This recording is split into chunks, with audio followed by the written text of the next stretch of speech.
Student welcome back to my channel. अगर आप class 10th में हो और इंग्लिश की तैयारी कर रहे हो तो ये बच्चों की समस्या होती है कि जो पोएट्री का पोर्शन आता है ये चीज आता है आपकी पोएट्री में और प्रोज में, लेकिन मैं आप लोगों को पोएट्री वाला बताने वाला हूं कि इनका आंसर कैसे लिखें। ठीक है, आंसर कैसे लिखें और ये आपके बोर्ड एग्जाम में 4 अंक का आता है। तो इस वीडियो को देखने के बाद आप लोग इस 4 अंक को आसानी से गेन कर सकते हो। लेकिन इस वीडियो को आपको लाइक करने हैं 1000 लाइक तक। अगर चैनल पर नया हो तो सब्सक्राइब करने के बाद बेल आइकन को प्रेस कर लेना है। देखो स्टूडेंट, ये मैं आप लोगों को बेसिक बताने वाला हूं। देखो हमको ये पता तो नहीं है कि कौन सा आएगा, लेकिन आपको पहला चैप्टर द फाउंटेन इसी में से ही ज्यादा आता है, तो इसे आपको तैयार कर लेना है। ठीक है, और इनके जो छोटे छोटे हैं आपके पोयम वो तुरंत ही याद हो जाएंगे। ठीक है, तो आप लोग इस वीडियो को लास्ट तक देखना है क्योंकि ये क्लास 10th इंग्लिश का बहुत ही महत्वपूर्ण वीडियो है। 4 नंबर पक्का हो ही जाएगा अगर ध्यान से देखोगे तो। और हो सकता है कि यही आपके बोर्ड एग्जामिनेशन में आ जाए। Into the moonlight water then snow waving so flower like when the wind blow. अगर मैं इसके रिकॉर्ड की बात करूं तो 2011, यहां मैं देख लो 2011, 12, 13, 14, 15, 16, 17, 18, 19, 20। ठीक है, ये कितनी बार बोर्ड एग्जाम में आ चुका है आप लोगों को मैं प्रूफ दिखा देता हूं। यहां देख लो 2011, 12, 13, 14, 15, 16, 17, 18, 19, 20। ये आप देख सकते हो। द फाउंटेन का जो है ना ये बहुत ही ज्यादा इंपॉर्टेंट है, लेकिन आपको इस वीडियो को शुरू से लेकर लास्ट तक देखना है और आपका ये वीडियो आप लोगों के लिए बहुत ही ज्यादा इंपॉर्टेंट है। तो यहाँ आप लोग रिकॉर्ड देख सकते हो और कि अब की बार भी आने की संभावना है। तो पहले आप लोग इसे पढ़ो, into the moonlight water then snow waving so flower like when the wind blow. अब ये आपको पता है ये किस लेसन से है, बताओ ये जो है पोएम किस लेसन से है। अगर आप लोग एक बार पढ़े होंगे, उसका हिंदी अनुवाद निकालने के प्रैक्टिस किए होंगे तो ये आप लोग तुरंत ही बता सकते हो, क्योंकि ये ऐसा आप लोगों को याद होना चाहिए कि ये कौन से लेसन से लिया गया है, इसके लेखक कौन है। ठीक है, और इतना इजी है। अब आप लोग ये ना याद कर पाओ तो बेकार है, क्योंकि ये सब आपके बोर्ड एग्जाम देखो क्लास 10th में हो ऐसे आपको बहुत कम लेसन मिलेंगे और क्लास 12th में आपको बहुत सारे 10-15 लेसन मिलेंगे। ठीक है, तो इसमें आपको याद रखना है। तो देखो into the moonlight water then snow waving so flower like when the wind blow, ये आपके द फाउंटेन लेसन से है। ठीक है, किससे? द फाउंटेन लेसन से। यहां तक तो आपको समझ में आ गया होगा। अब मैं आप लोगों को इसका पहले देखो रेफरेंस आता है लिखने के लिए। रेफरेंस लिखा नहीं रहेगा कि रेफरेंस लिखो, लिखा रहेगा फ्रॉम व्हिच, ये एच कर दो स्टूडेंट, फ्रॉम व्हिच पोयम, जो ऊपर पोयम दिया हुआ है, has the above stanza been taken. ठीक है, has the above stanza has been taken. यहां क्या student? above stanza been taken which is the author of this lesson। जो ये स्टेंजा पोयम लिया गया है किस लेसन से लिया गया है या ठीक है, और इसके लेखक कौन है। जो ये स्टेंजा है किस लेसन से लिया गया है, इसके लेखक कौन है। तो मैं आप लोगों को सबसे सटीक तरीका बताता हूं लिखने का। ठीक है, आप लोग लिखो, यहां डालो आंसर, और बोर्ड एग्जाम में कैसे लिखना है ये आप लोग समझ लो। ठीक है, लिखो द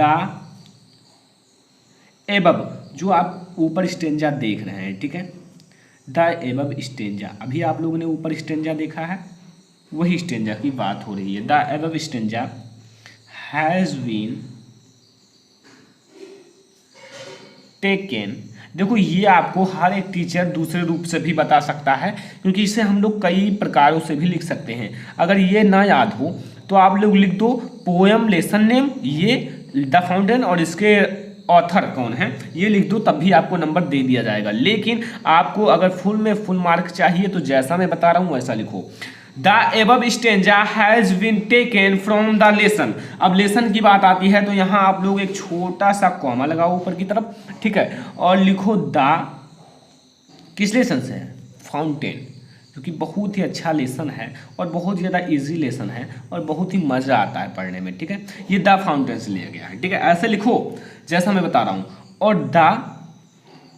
और आपको थोड़ा सा भी गलत नहीं करना, इतना छोटी सी चीज़ आप तो याद ही कर सकते हो। ऑथर ऑफ द, मतलब जो ये पोयम है उसके ऑथर कौन है, पोयम इज कौन है बताओ, जानते होंगे क्योंकि आप लोग पढ़े हैं। देखो इनके ऑथर हैं जेम्स रसेल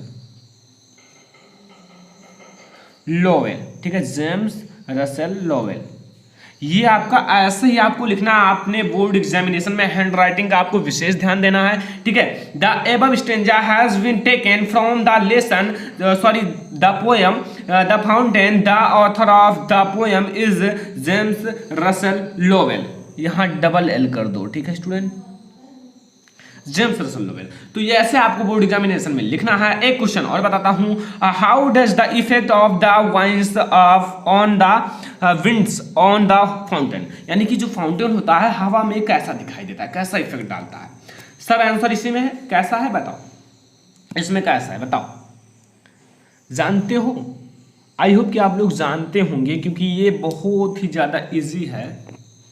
अब यहां आप लोग देख सकते हो आंसर क्या है, When the wind blow, जब हवा चलती है, ठीक है, तो the fountain waves like a flower, जो फाउंटेन होता है the fountain waves like a flower, ठीक है। आपको थोड़ा मिलावटी अक्षर में करना है जो आपको ज्यादा एग्जाम में समझ में आया, ठीक है। When the wind blow, जब हवा चलती है, द फाउंटेन जो फव्वारा होता है कैसा दिखाई देता है, वेव्स, इसे वेव्स कर देना है, ठीक है, waves like a flower, waves like a flower. बस आपको मैं बताता हूं, देखो स्टूडेंट आपको थोड़ा सेंटेंसेस का ध्यान रखना है, ठीक है, थोड़ा सेंटेंस बनाकर आप लोगों को लिखना है।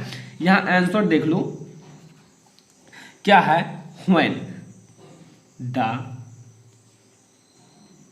विंड ब्लो, विंड्स कर दो, विंड्स ब्लो, ठीक है, तब द फाउंटेन जो है फव्वारा,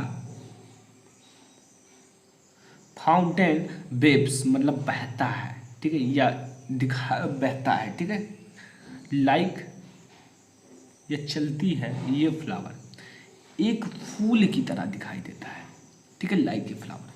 तो ये था, ऐसे आपको क्वेश्चन आंसर लिखने ही लिखने हैं स्टूडेंट, ठीक है, क्योंकि ऐसे अगर आप लोग लिखोगे तो बहुत ही अच्छे मार्क आएंगे। अब इसमें मैं आप लोगों से एक क्वेश्चन पूछता हूं, how does the fountain look like in the moonlight, moonlight में जो फव्वारा है कैसा दिखाई देता है, बता मूनलाइट में, इसी में से क्वेश्चन सब बनेगा। जो मूनलाइट है उसमें फव्वारा कैसा दिखाई देता है, तो इन द मूनलाइट, यानी कि इन द मूनलाइट कैसा दिखाई देता है, फाउंटेन लुक्स मतलब दिखाई देता है व्हाइटर देन स्नो, मतलब बर्फ से भी सफेद, व्हाइटर देन स्नो। मतलब आपको इसी में से क्वेश्चन आंसर लिखना है जैसा आप लोग लिख पाओ, ठीक है, मतलब वो लगे हैं एग्जामिनर को, बच्चे ने अच्छे से लिखा है, ठीक है। तो ये था आज का हमारा बहुत ही महत्वपूर्ण वीडियो। अगर आपको कोई भी स्टेंजा में दिक्कत हो कमेंट करो, उस स्टेंजा का नाम लिख दो, इस लेसन का तीसरा, चौथा, पांचवा, छठवां जो हो, तब मैं आप लोगों को उस स्टेंजा का आंसर बताऊंगा। लेकिन इस वीडियो को आप लोग 1000 लाइक तक पहुंचा ही दो। अगर चैनल पर नए आए हो तो सब्सक्राइब करने के बाद बेल आइकन को प्रेस कर लो, वीडियो को इतना ज्यादा शेयर कर दो कि क्लास 10 के हर एक स्टूडेंट को पता चल सके कि पोएट्री में ऐसे क्वेश्चन आंसर लिखने हैं, ऐसे रेफरेंस लिखना है। तो स्टूडेंट फिलहाल इस वीडियो में इतना ही, तब तक के लिए धन्यवाद।